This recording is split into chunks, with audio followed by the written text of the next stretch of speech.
L'onychomycose, communément appelée champignon, prolifère dans les environnements chauds, humides et sombres, comme les chaussures, la terre, les piscines, le sable, les douches publiques.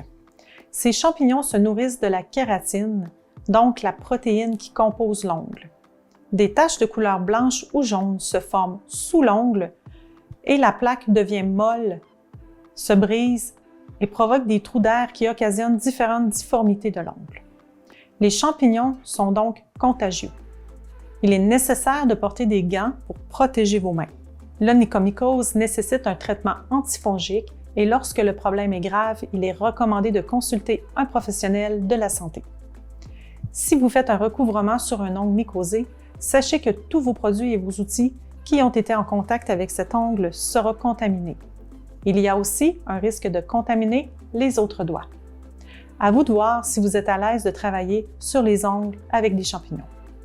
Parlons de la moisissure. Elle se retrouve sur l'ongle naturel. Elle peut traverser toutes les couches de l'ongle. La moisissure n'est pas une maladie ou une infection. Elle est causée par les infiltrations d'eau situées sous la pose d'ongle. Cette eau se corrompt à la chaleur et les bactéries se forment.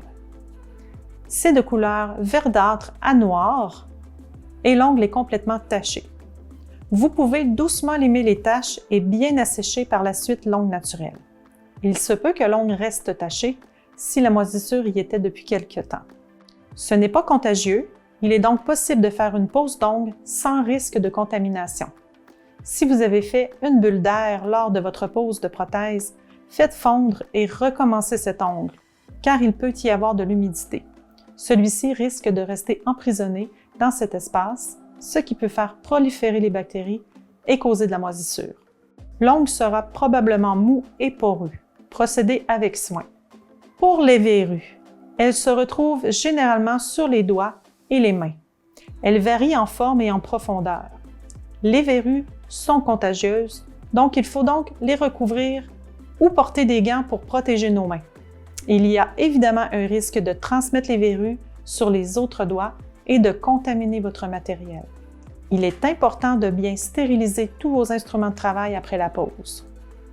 J'ai mis à votre disposition un PDF sous la vidéo afin de vous renseigner sur les autres maladies que vous pourrez rencontrer en tant que technicienne en pose d'ongles. Les allergies.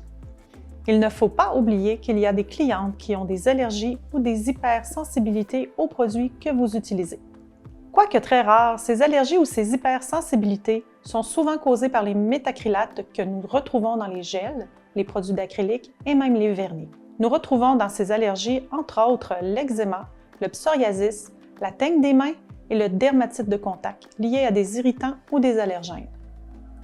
Il s'agit principalement d'allergies qui peuvent se développer au bout des doigts et au contour de l'ongle. Généralement, ils apparaissent environ 48 heures après la pose. Les vapeurs de nos produits peuvent être irritants pour les voies nasales et respiratoires. Chez certaines clientes, il se peut que de l'inconfort se fasse sentir si la pièce n'est pas bien aérée. Le nez qui coule et les yeux qui piquent sont des signes d'hypersensibilité. Soyez attentif aux réactions de vos clientes et si vous doutez, cessez la pose d'ongles de votre cliente. En milieu de travail, les techniciennes en pose d'ongles peuvent réduire le risque d'allergie en utilisant des produits de qualité et en travaillant dans un endroit approprié et bien équipé. Pour votre protection à vous, vous pourrez porter des gants et un masque. Vous retrouverez sous cette vidéo un PDF expliquant d'autres maladies que vous pourrez consulter au besoin.